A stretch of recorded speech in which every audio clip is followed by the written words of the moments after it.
जो आज हम लोग इस वीडियो में देखेंगे हमारा इतिहास और नागरिक जीवन, ये एक अच्छा की इतिहास की पुस्तक है।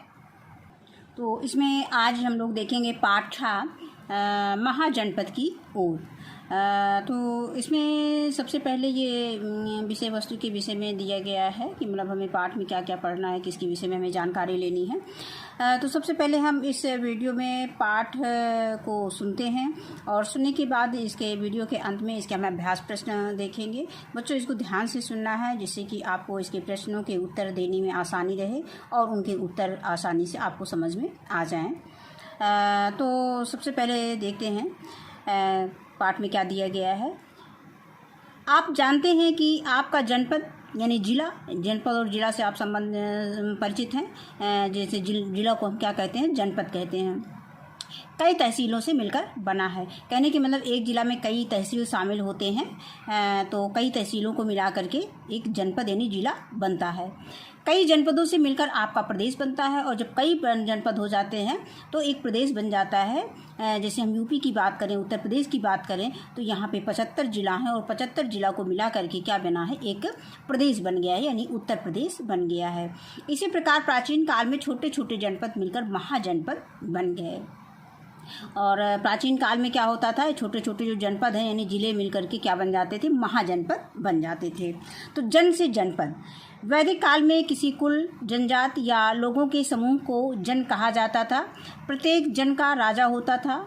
लगभग 600 ईसा पूर्व में जन का राजा अब जनपद का राजा कहलाने लगा। यानी 600 ईस्वी पूर्व में थोड़ा बहुत चेंज किया गया है। यानी जो जन का राजा होता था वो क्या कहा जाता था, जनपद का राजा माना जाने लगा। जनपद का शाब्दिक अर्थ क्या होता है, तो जन के बरसने की जगह, यानी जन के बसने की जगह क्या होता है, जनपद का शाब्दिक अर्थ बताया गया है। तो जनपद का शाब्दिक अर्थ में जन क्या है, जन के बसने की जगह, अर्थात ऐसा भूखंड जहाँ कोई जन अपना पांव रखता है अर्थात बस जाता है, वो क्या कहलाता है, जनपद कहलाता है। अब आगे आता है महाजनपद किसे कहते हैं। तो वैदिक कालीन जनपदों में अपनी अपनी भौगोलिक परिस्थितियों का लाभ उठाकर अपना विकास किया और स्वयं को सुविधा संपन्न बनाया। प्रकृति में प्राप्त संसाधनों जैसे हाथी, लोहा आदि को अपनी सामरिक शक्ति बढ़ाने एवं उपकरण आदि का निर्माण करने में प्रयोग किया। जनपद अपनी शक्ति और सामर्थ्य के आधार पर अधिक महत्वपूर्ण हो गए और महाजनपद के रूप में स्वयं को स्थापित कर लिया। बौद्ध पुस्तक अंगंतुर निकाय में 16 महाजनपदों का उल्लेख किया गया है। यानी पूछा जाए, अगर ये प्रतियोगी परीक्षाओं में पूछा जाता है कि 16 महाजनपद का उल्लेख किस निकाय में किया गया है, कहाँ पे किया गया है, तो ये अंगंतुर निकाय में किया गया है।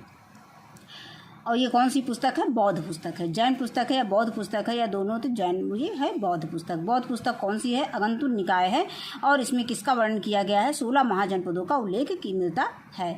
इनमें 2 प्रकार के राज्य थे। इन जनपदों में 14 में राजतंत्र और 2 में क्या था, गणतंत्र था। अब हम देख लेते हैं कौन से 14 जनपद है जिसमें राजतंत्र था। तो राजतंत्र वाले जनपद हैं, इनमें राज्य का अध्यक्ष कौन होता था, राजा होता था। यानी जो राजतंत्र होता था, जो 14 राजतंत्र यानी 14 जो महाजनपद थे उसमें राजतंत्र था और उसमें राज्य का अध्यक्ष राजा होता था। इस प्रकार के राज्यों का विवरण नीचे दिया गया है। जनपद महाजनपद दिया गया है, फिर वर्तमान स्थिति दी गई है। अब यहाँ पर पहला महाजनपद अंग दिया गया है। वर्तमान स्थिति मुंगेर एवं भागलपुर जिला में स्थित है। मगध नंबर 2 मगध है। पटना, गया, शाहाबाद जिले के कुछ भाग है।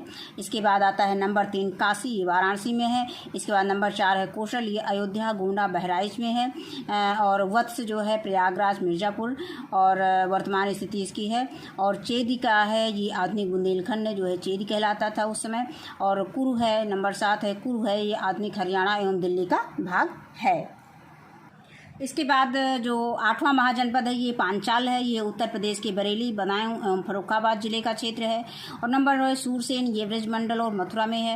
मत्स्य जो है नंबर 10 मत्स्य है, ये अलवर, भरतपुर और जयपुर में है। और 11 है अवंती, आधुनिक मालवा। और 12 है अस्मक, नर्मदा और गोदावरी नदियों के बीच का भाग है। और नंबर 13 है गांधार, पाकिस्तान का पश्चिमी भाग, अफगानिस्तान का पूर्वी क्षेत्र होता है। ये वर्तमान स्थिति इसकी है। और नंबर 14 है कम्बोज, पाकिस्तान का आधुनिक हजारा जिला। तो ये हमारे राजतंत्र हो गए। और राजतंत्र कितने थे? ये 14 राजतंत्र। यानी 14 में क्या होता था, जो महाजनपद में 14 में राजतंत्र था और 2 में गणतंत्र था। तो जो 2 महाजनपद हैं, जिन 2 महाजनपदों में गणतंत्र था, उसको देखते हैं। अब ये गणतंत्र वाले महाजनपद आ गए। ऐसे राज्यों को शासन राजा द्वारा नहीं, ऐसे राज्यों का शासन जो है राजा द्वारा न होकर के गण अथवा संघ द्वारा होता था। इस प्रकार के राज्यों का विवरण निम्नलिखित है। इसमें महाजनपद दिया गया, ये हमारा 15वां है। इसमें 2 गणतंत्र और जोड़ देंगे तो नंबर 1 वज्र है। ये वर्तमान की स्थिति है, बिहार के गंगा नदी के उत्तर का भाग है। और ये नंबर 2 है, मल्ल है, यानी महाजनपद है। ये वर्तमान स्थिति देवरिया, कुशीनगर, बस्ती, गोरखपुर एवं सिद्धार्थनगर का क्षेत्र है। तो इस तरह से ये हमारे 16 महाजनपद हो गए। अब आगे देखते हैं, गणतांत्रिक व्यवस्था वाले महाजनपद वज्र की राजधानी के रूप में वैशाली का विशेष राजनीतिक महत्व है। अब वज्र की राजधानी क्या थी? वज्र की राजधानी थी वैशाली। यह संपूर्ण वज्र परिसंघ का मुख्यालय था। इन 16 महाजनपदों में मगध, कौशल, वत्स, अवंती अत्यंत शक्तिशाली थे। यानी कौन कौन से शक्तिशाली जनपद थे? मगध था और कौशल था, वत्स था, अवंती था। और अतः ये प्रमुख जनपद महाजनपद कहलाए। इनमें भी मगध और अवंत ज़्यादा महत्वपूर्ण सिद्ध हुए। अब महाजनपद के साम्राज्य तक ये मैप दिया गया है, मानचित्र दिया गया है चित्र में। तो इसमें पहले नंबर 1 में 16 महाजनपद दिखाए गए हैं, जिसका भी चर्चा भी हमने इसके पहले किया है। और इसके बाद ये हमारे जो 4 प्रमुख महाजनपद हैं, जिनको बताया कि 4 शक्तिशाली जनपद थे, महाजनपद थे, उसमें से कौन कौन से हैं। यानी 4 प्रमुख महाजनपद अगर पूछा जाए तो आप इसमें लिख सकते हैं कौशल, अवंती, वत्स और मगध लिख सकते हैं। इसके बाद एक जो है साम्राज्य था, वो कौन सा साम्राज्य था? वो मगध साम्राज्य था। अब इसके बाद आता है प्रशासन, समाज और लोगों के जीवन में बदलाव क्या हुआ। तो महाजनपद काल में राजा की शक्ति बढ़ गई थी। अब वह एक अति विशिष्ट व्यक्ति बन गया था और वह समाज का रक्षक था। उसका प्रमुख कर्तव्य दुश्मनों से प्रजा की रक्षा व राज्य में शांति व्यवस्था, कल्याण और न्याय करना था। शासन के कार्य में मदद हेतु अनेक अधिकारी और कर्मचारी भी नियुक्त किए गए। राजाओं की प्रवृत्ति अपने राज्य को बढ़ाने में थी, इसीलिए उन्हें बड़ी बड़ी सेनाएं भी रखनी पड़ती थी। राजा सेना का प्रमुख होता था, वही युद्ध में सेना का संचालन करता था। राज्य की आय के लिए प्रजा से कर वसूला जाता था। व्यापार के द्वारा भी आय प्राप्त होती थी। इस समय वस्तुओं की खरीद एवं बिक्री रुपए पैसे द्वारा होने लगी थी। बड़ी बड़ी सड़कों से व्यापार में काफ़ी वृद्धि होने लगी थी।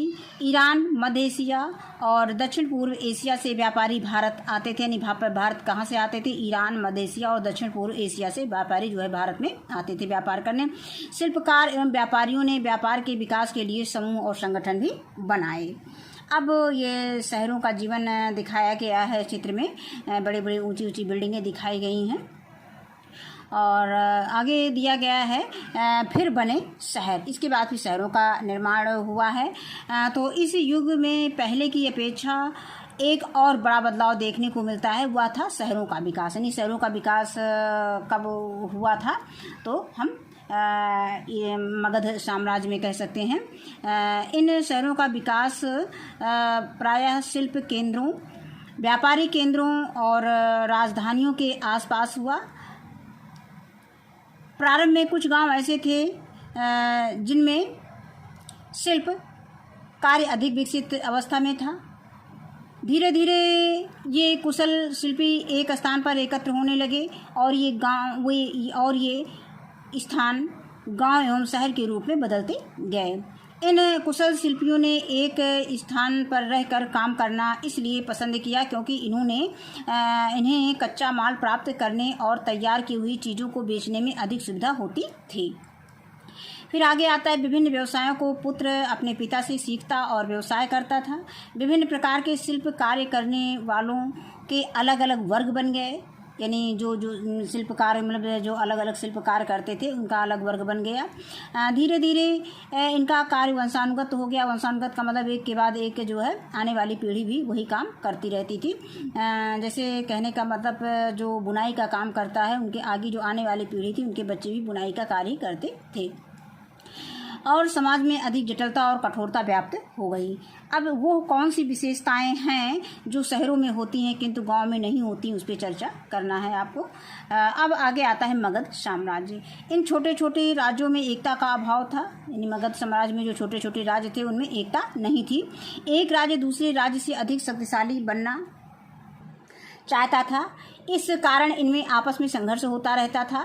बड़े राज्य छोटे राज्यों को हड़पते चले गए, बिल्कुल वैसे ही जैसे बड़ी मछली छोटी मछली को निगल जाती है। वे अपना राज्य क्षेत्र तथा प्रभाव बढ़ाने के लिए कई तरीके अपनाते थे, जैसे दूसरों से मित्रता करना, शादी से रिश्ते बनाना, संधि करना या फिर सीधे आक्रमण करना। इस तरह से वो एक राज्य को दूसरे राज्य में मिलाने का काम करते थे। इस प्रकार एक राज्य दूसरे राज्यों में मिलते चले गए। अंत में मगध सबसे शक्तिशाली साम्राज्य हो गया।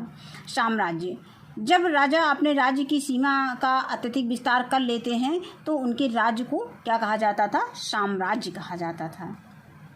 पहले राज्य कहा जाता था जब उस राज्य का राजा अपने आसपास की सीमाओं को मिला लेता था, उसका अधिक विस्तार कर लेता था, तो वो क्या कहलाता था? साम्राज्य कहलाता था।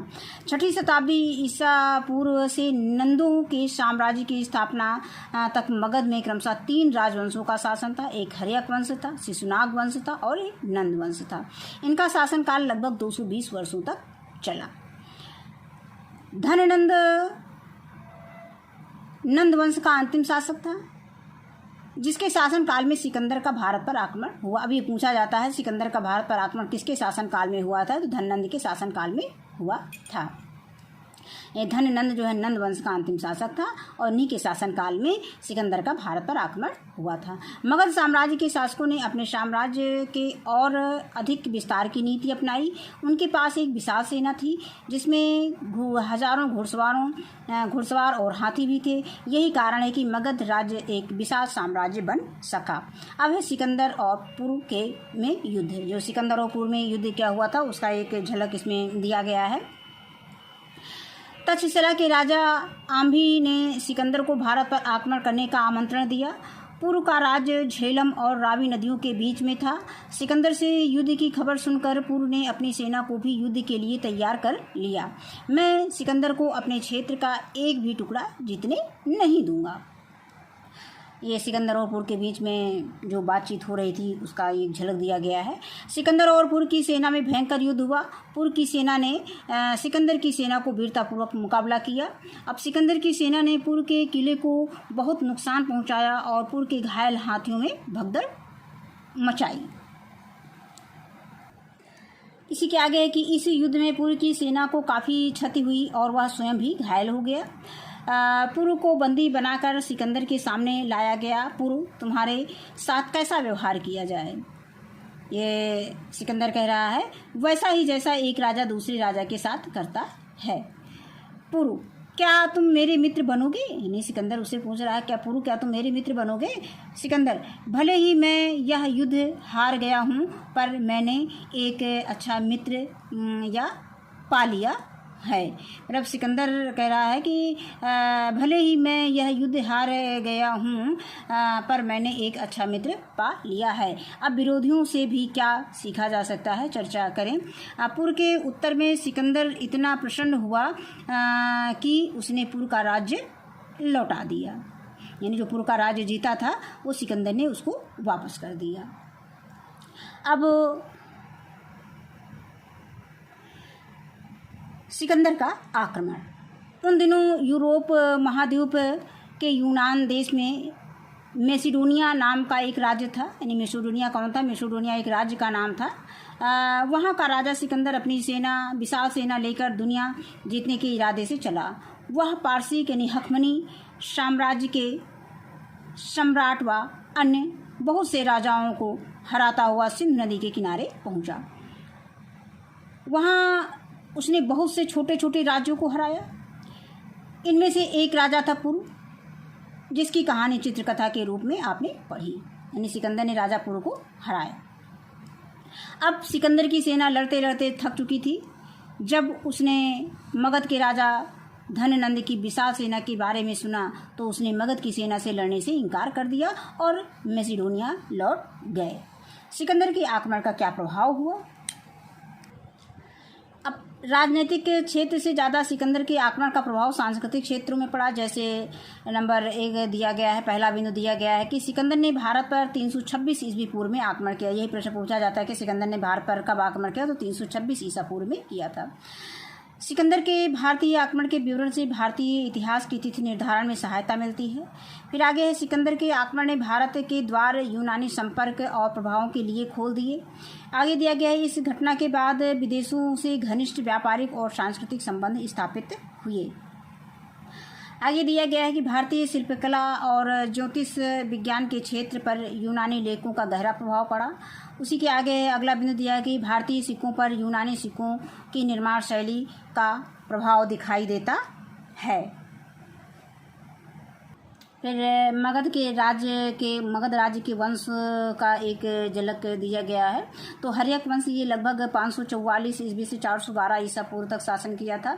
शिशुनाग वंश लगभग 412 से 344 ईसा पूर्व तक शासन किया था। और नंद वंश का शासनकाल जो है लगभग 344 ईसा पूर्व से 323 ईसा पूर्व तक रहा। इसके बाद ये पाठ हमारा यही समाप्त होता है। इसके बाद हम इसके अभ्यास प्रश्न देखते हैं। अभ्यास प्रश्न हमने कॉपी पे नोट कर लिया है, इसको देखते हैं। तो पहला प्रश्न है कि महाजनपद कैसे बने। तो इसके उत्तर में लिखेंगे कि प्राचीन काल में छोटे छोटे जनपद मिलकर महाजनपद बन गए। इसके बाद है प्रश्न संख्या 2 कि 16 महाजनपदों में से प्रमुख 4 महाजनपदों के नाम लिखिए। तो अभी हम लोगों ने पाठ में पढ़ा था कि 16 महाजनपदों में जो 4 प्रमुख महाजनपद हैं वो मगध, कौशल, वत्स और अवंती, वही हमें उत्तर में लिख देना है कि 16 महाजनपदों में से प्रमुख 4 महाजनपद हैं। नंबर 1 मगध, नंबर 2 कौशल, नंबर 3 वत्स और नंबर 4 अवंती। इसके बाद आता है प्रश्न संख्या 4 कि राजतंत्र और गणतंत्र का अंतर बताइए। तो राजतंत्र में राज्य का अध्यक्ष राजा होता था, जबकि गणतंत्र राज्यों का शासक राजा न होकर गण अथवा संघ द्वारा होता था। इसके बाद है प्रश्न संख्या 4 अपने राज्य को शक्तिशाली बनाने के लिए राजाओं ने क्या प्रयास किया। तो इसका उत्तर लिखेंगे, इस उसमें उत्तर लिखेंगे कि अपने राज्य को शक्तिशाली बनाने के लिए राजाओं ने अनेक प्रयास किए, जैसे दूसरे राज्यों से मित्रता करना, शादी से रिश्ते बनाना, संधि करना या फिर सीधे आक्रमण करना।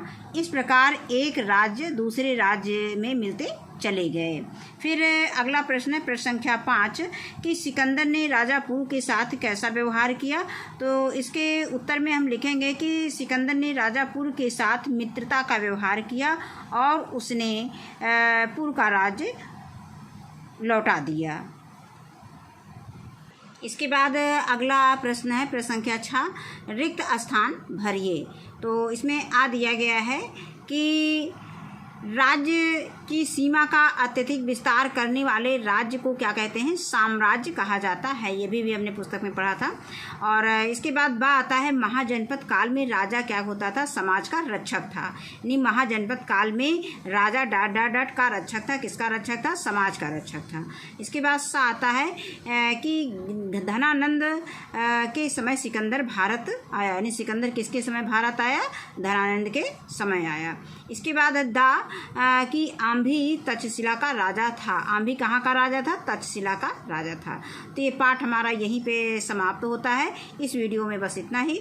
वीडियो देखने के लिए बहुत बहुत धन्यवाद।